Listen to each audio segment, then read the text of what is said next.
प्राचीन काल में भारतवर्ष के उत्तरी भाग में कौशल नामक एक भव्य राज्य था जिसकी राजधानी अयोध्या थी।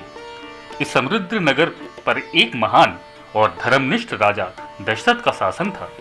राजा दशरथ प्रतिष्ठित इक्ष्वाकु वंश के वंशज थे जिनकी वंशावली स्वयं सूर्यदेव से जुड़ी थी। अयोध्या आदित्य वैभव का नगर था। वाल्मीकि रामायण के बाल कांड में वर्णित है। राजा दशरथ इस नगर की रक्षा वैसे ही करते थे जैसे माघवन अमरावती की रक्षा करते हैं। वे वहां इंद्र की तरह वैभव में निवास करते थे।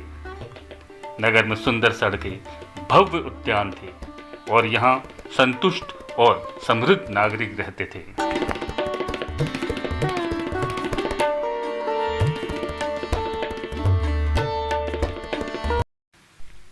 राजा दशरथ एक महान योद्धा के रूप में दूर दूर तक प्रसिद्ध थे। उन्होंने अकेले ही अपने शौर्य से विशाल क्षेत्रों को जीता था और मित्र और शत्रु दोनों द्वारा सम्मानित थे। रथ चलाने में उनका कौशल किंवदंती था। वास्तव में उनका नाम दशरथ का अर्थ था जो युद्ध में एक साथ 10 रथों को नियंत्रित कर सकता है। राजा अनेक गुणों से संपन्न थे।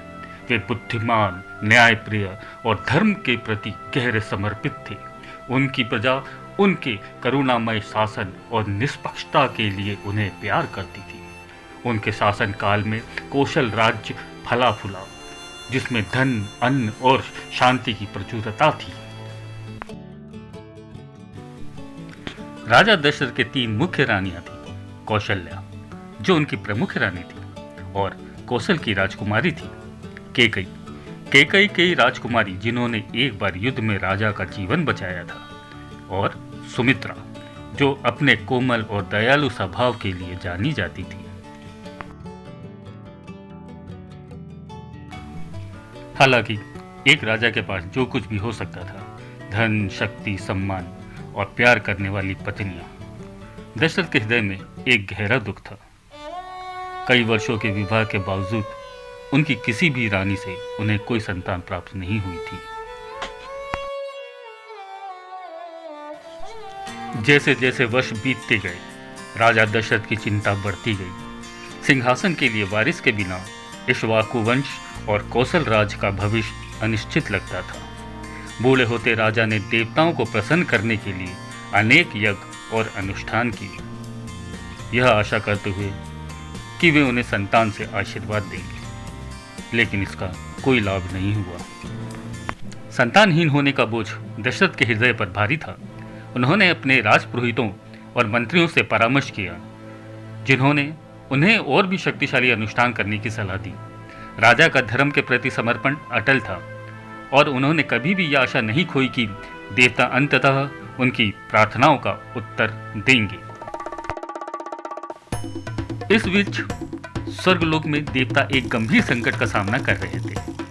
राक्षस राजा रावण, जिसे भगवान ब्रह्मा से एक वरदान मिला था जिसने उसे देवताओं और राक्षसों के खिलाफ अजय बना दिया था, तीनों लोकों में हाहाकार मचा रखा था। ब्रह्मा के नेतृत्व में देवताओं ने मदद के लिए भगवान विष्णु से संपर्क किया। क्योंकि रावण ने अपने वरदान में मनुष्य से सुरक्षा नहीं मांगी थी, इसलिए केवल एक मनुष्य ही उसे हरा सकता था।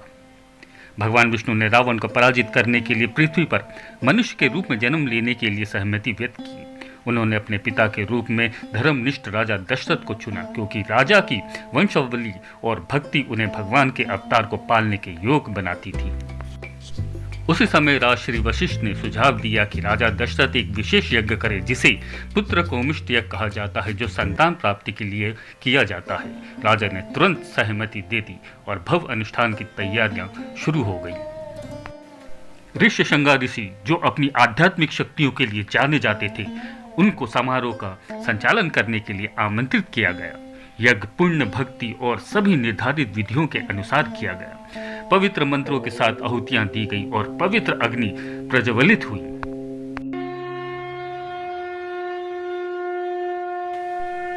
जब अनुष्ठान पूरे हो गए तो यज्ञ की अग्नि से एक दिव्य प्राणी प्रकट हुआ। यह स्वर्गदूत स्वयं अग्निदेव थे, जो पवित्र पायसम, एक मीठा चावल का खीर, उससे भरा एक सुनहरा पात्र लेकर आए थे। अग्निदेव ने राजा दशरथ को संबोधित किया, हे राजन, देवता आपकी भक्ति से प्रसन्न है। इस दिव्य पायसम को लें और अपनी रानियों को दें, वे जल्द ही पुत्रों से आशीर्वादित होंगी। अत्यंत प्रसन्न होकर दशरथ ने दिव्य प्रसाद को स्वीकार किया और अपनी तीनों रानियों के बीच वितरित किया। कौशल्या को आधा पायसम मिला, जबकि केकई को 1/4 दिया गया। शेष भाग को केकई और सुमित्रा के बीच समान रूप से विभाजित किया।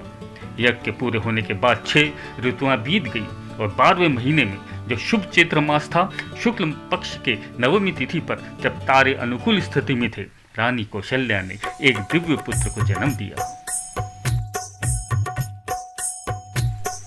इस बालक का तेजस्वी वर्ण, कमल के समान नेत्र और उसके शरीर पर दिव्यता के चिन्ह थे। वह स्वयं भगवान विष्णु का अवतार था, जो पृथ्वी पर धर्म की पुनः स्थापना के दिव्य कार्य को पूरा करने के लिए जन्मे थे। इसके कुछ समय बाद रानी केकई ने भरत नामक एक पुत्र को जन्म दिया, जबकि रानी सुमित्रा का जुड़वा पुत्र लक्ष्मण और शत्रुघ्न से आशीर्वाद मिला। इस प्रकार राजा दशरथ के वारिसों के लिए लंबे समय की चली आ रही प्रार्थना अंततः पूरी हो गई। उनमें से सबसे बड़े और सबसे तेजस्वी का नाम राम रखा गया। वह जो सभी को आनंद देगा, भगवान विष्णु का 7वां अवतार, धर्म का पूर्ण अवतार और महान महाकाव्य रामायण का भविष्य का नायक।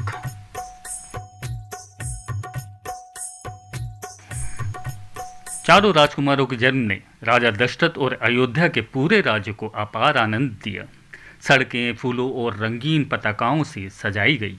संगीत और नृत्य से वातावरण भर गया, क्योंकि लोग अपने प्रिय राजा के दुख के अंत का जश्न मना रहे थे।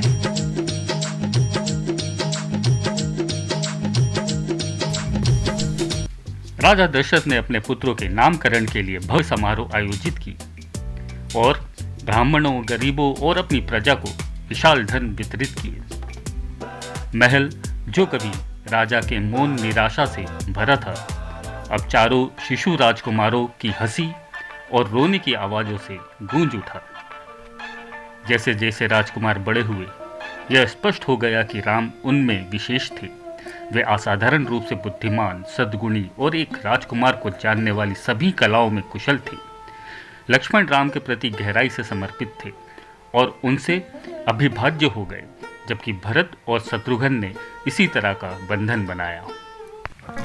अयोध्या में चारों राजकुमारों का जन्म हो चुका है, लेकिन राम कोई साधारण बालक नहीं है। अगले एपिसोड में देखिए कि भगवान राम के बचपन में ही उनके दिव्य लक्षण प्रकट होने लगे थे। अगले भाग में जानिए राम के बचपन की अनसुनी कहानियां और वो पहला कदम जो उन्हें अपने महान लक्ष्य की ओर ले जाता है। दोस्तों, अगर आपको मेरा यह प्रयास पसंद आया हो तो कृपया इस वीडियो को लाइक करें और अपने भावपूर्ण विचार नीचे कमेंट्स में अवश्य साझा करें। आपके सुझाव हमारे लिए प्रेरणा का स्रोत है।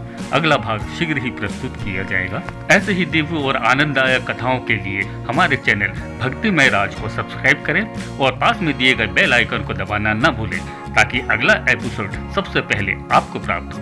आपके साथ जुड़ना हमारे लिए सौभाग्य की बात है। तो फिर मिलते हैं अगले वीडियो पे। तब तक के लिए अपना और अपने परिवार का अच्छे से ख्याल रखिएगा। जय श्री राम।